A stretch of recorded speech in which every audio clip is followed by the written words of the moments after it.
Puji Tuhan, Shalom. Assalamualaikum warahmatullahi wabarakatuh. Om Swastiwastu, Namo Buddhaya, Salam Kebajikan. Dan di sini kembali berjumpa dengan saya di channel Perianto Zamasi.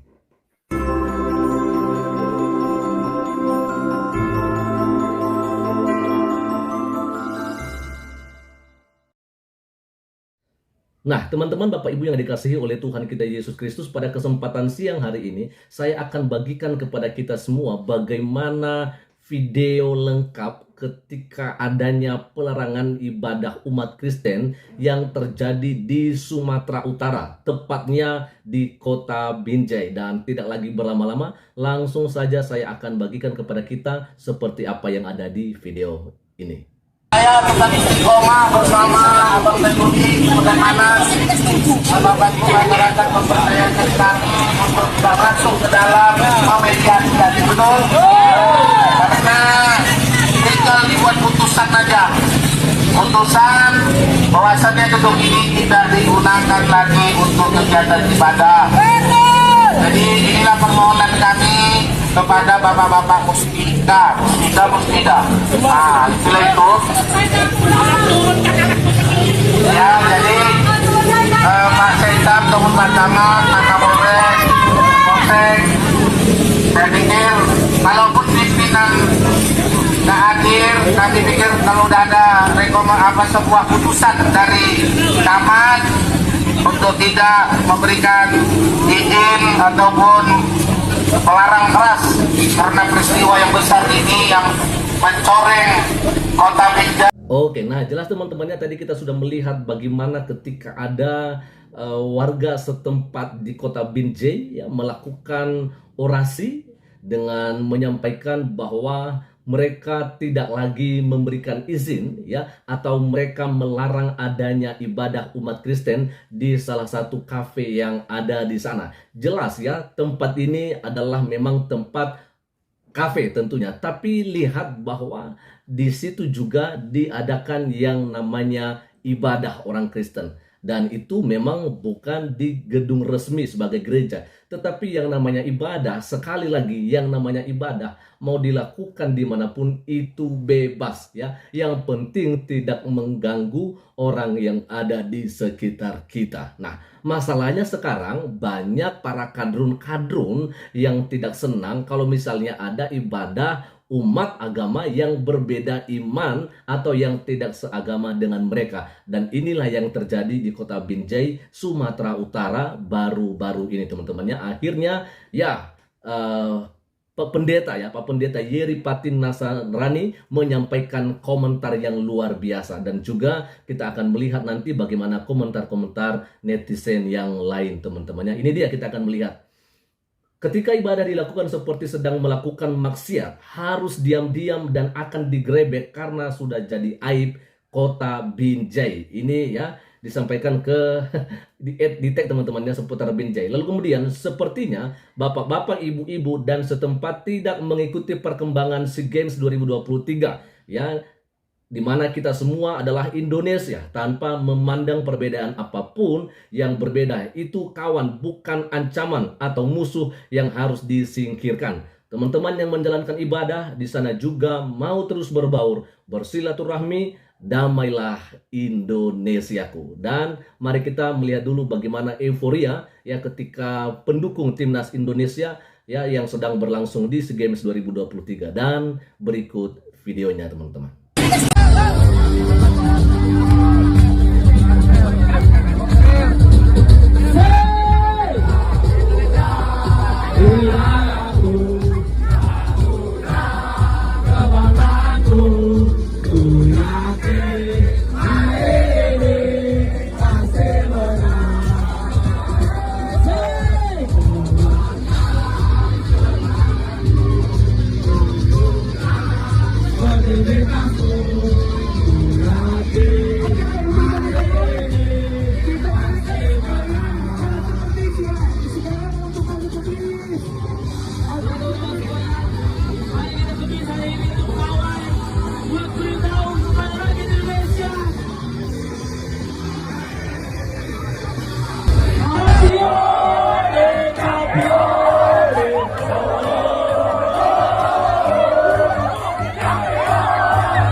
sangat luar biasa tentunya teman-temannya ketika kita tadi melihat bagaimana pendukung timnas Indonesia yang tentunya ya berasal dari berbagai teman-teman atau para pendukung yang tentunya bukan hanya satu agama. Ada mereka yang dari Muslim, ada dari Katolik, Kristen, Hindu, Buddha, dan Konghucu, tetapi mereka bersatu untuk mendukung timnas Indonesia. Masa orang-orang yang beragama katanya ya justru tidak mau dan tidak menginginkan kalau ada orang lain yang mendirikan rumah ibadahnya atau menjalankan ibadahnya di sekitar kita. Dengan alasan ini kan kota mayoritas Islam dan di sini nggak boleh ada yang minoritas, tidak boleh ada agama yang lain. Kenapa bisa begitu? Ya sekepo itu sih, ya dan sebodoh itu sih pemikiran kita sampai kita tidak mengizinkan orang yang lain berbeda agama dengan kita untuk melaksanakan ibadahnya. Ini sungguh keterlaluan teman-temannya. Oke, kita akan membacakan saja bagaimana komentar-komentar yang ada di sini. Ada dari Lumongga Marbun. Manusia kurang kerjaan. Dari dulu Sumatera Utara aman. Ya, di dalam beribadah. Saya kelahiran Langkat. Sejak adanya kadrun-kadrun jadi rusak hubungan yang harmonis selama ini. Lalu direspon dari David. Ya, kadang yang berpendidikan tinggi, yang belajar ilmu agama sampai mabuk, belum tentu punya akal. Nah ini dia teman-temannya. Memang kita melihat bahwa sebenarnya Sumatera Utara ini boleh saya bilang ya walaupun memang bukan sebagai menepati di posisi teratas ya soal toleransi, tapi paling tidak ya dengan beragamnya agama yang ada di Sumatera Utara ini, di kota itu, di kota Medan ada Konghucu, ada Hindu, Buddha, ada Muslim, Kristen, tapi sepertinya aman-aman aja. Tapi setelah datangnya mereka para kadrun-kadrun yang sumbunya pendek teman-teman, akhirnya membuat banyak kekacauan, keributan di Sumatera Utara dan salah satunya di Binjai ini. Ya siapakah mereka? Kenapakah sebegitunya cara pikir mereka sehingga mereka merasa paling hebat ya, dan tidak boleh ada agama lain yang berbeda agama dengan mereka? Ini ya harus diberikan pelajaran teman-teman ya. Sepertinya harus kadrun-kadrun ini memang suka sekali kepanasan ya, dikit-dikit melapor, dikit-dikit terganggu. Padahal kalau misalnya mereka yang membuat onar sih ya aman-aman aja ya kan. Nah itu yang kita lihat teman-teman. Lalu ada dari Andi Kapus ya, di sini dikatakan, padahal kalau oknum-oknum tersebut sedang ibadah dan nutup jalan pakai toa ya, tiap beribadah, kami ya biasa aja loh, nggak sampai protes. Giliran gini dipekarain, ya giliran ibadah di rumah tenang-tenang aja dilarang, mendirikan rumah ibadah pun dilarang. Setahu saya di ajaran mereka ada kata-kata toleransi, berarti tidak memaksa beribadah sesuai agama Islam, namun membiarkan agama lain menjalankan ibadah sesuai ajarannya. Ya, kalau di kitabnya ada tulisan gini, lalu oknum-oknum ini baca kita apa? Ya, kok kepikir banget ngelarang orang lain beribadah. Ya, itu yang kita nggak ngerti teman-temannya. Ya, pengakuan dari para petinggi-petinggi Islam ini atau katakan ustadz-ustadz yang memang toleransi, katanya memang bahwa Islam itu mengajarkan cinta damai ya. Tapi yang menjadi permasalahannya itu, kenapa yang kita lihat di permukaan itu yang seringkali melakukan ya pelarangan terhadap orang Kristen itu dari saudara kita Muslim loh. Ya, dengan alasan mereka bahwa ini kotanya mayoritas karena orang-orangnya mayoritas orang Islam di dalam. Jadi kami nggak mau kalau misalnya ada didirikan rumah ibadah lain di sini. Sampai juga Pak Ustadz Suparman Abdul Karim menyampaikan ceramah ya, nasihat, pesan bahwa ya lebih baik rumah ibadah orang yang berbeda agama dengan kita dibangun di dekat rumah kita daripada dibangun yang namanya tempat hiburan malam. Nah ini dia kan. Nah kita nggak ngerti sebenarnya orang-orang atau oknum-oknum yang melakukan pelarangan ibadah ini, mereka itu baca kitab apa? Seperti yang tadi disampaikan teman-teman. Ya kita nggak tahu lah, hanya mereka dan Tuhan sendiri yang tahu soal itu. Kita akan bacakan lagi, ada dari Ferry Maitimo.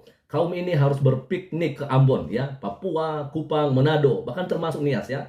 Biar nggak kuper dalam berpikir. Indonesia terlalu indah untuk diacak-acak seperti ini. Yuk, tebarkan toleransi dan saling menghargai perbedaan. God bless Indonesia. Amin, amin ya. Lalu ada dari Rika Gea, ini orang Nias teman-temannya. Yesus dan kami tetap mengasihi kalian ya. Yesus mengasihi kalian dan kami pun mengasihi kalian, maksudnya ya. Kami berdoa agar kalian bisa merasakan kasih Tuhan, makin dihambat, makin merambat. Amin. Dan itulah imannya orang Kristen teman-temannya. Ada dari Naga Pande 17 ya. Kurang jauh mainnya seputar kaum diam aja. Main-main yuk Pak, ibu kota kami Singkawang ya. Lihat bagaimana harusnya Indonesia. Oke, lalu ada dari Huren Kaifa. Saya Muslim. Nah ini teman-teman ya, saya Muslim ya. Tapi malu melihat slide pertama orang-orang intoleran ini. Maksudnya yang tadi ada pelarangan ibadah di Bonje ya, di Binjai teman-teman ya. Mending orang-orang seperti ini ditangkap dan diajarkan tentang toleransi beragama. Ya, setuju ya. Lalu ada dari Ano Petonengan ya. Entah apa yang dipikirkan orang-orang yang berdemo ini. Kenapa harus takut dengan perbedaan? Ya, perbedaan itu yang membuka pola pikir sebagai manusia. Orang-orang ini akan mati juga tanpa jadi manusia yang pola pikirnya luas. Sebenarnya nggak ada. Kita beda nggak jadi masalah, ya kan? Kenapa dipermasalahkan? Iya kan? Ini nggak ngerti ya bagaimana pikiran orang-orang itu teman-teman. Waduh, sungguh ya, sungguh terlalu ya. Lalu ada dari Rosio C18, sedih banget saya yang belajar toleransi dari kecil di dalam keluarga yang berbeda-beda agamanya. Kalau lihat ini suka sedih, kapan majunya negara ini, masalahnya ini terus. Tuhan ampunilah mereka sebab mereka tidak tahu apa yang mereka lakukan. Oke, lalu berikutnya ada dari Cenoris ya, akibat selalu disepelekan pemerintah, masalah kayak gini jadinya menjamur di mana-mana. Lalu kemudian terakhir dari bukan dinosaurus ya, main-main ke Papua. Bapak Ibu yang di Binjai, di tanah Injil tidak pernah ada cerita seperti ini. Apakah yang mengerti toleransi hanya kami di Papua? Hidup Indonesia. Ya, saya mengatakan bahwa Dinias juga ngerti soal toleransi, dan ini yang harus kita pupuk dan kita kembangkan bersama. Selamat siang, Tuhan Yesus memberkati kita semua. Shalom. Assalamualaikum warahmatullahi wabarakatuh. Om Swastiastu, Namo Buddhaya, salam kebajikan, NKRI harga mati.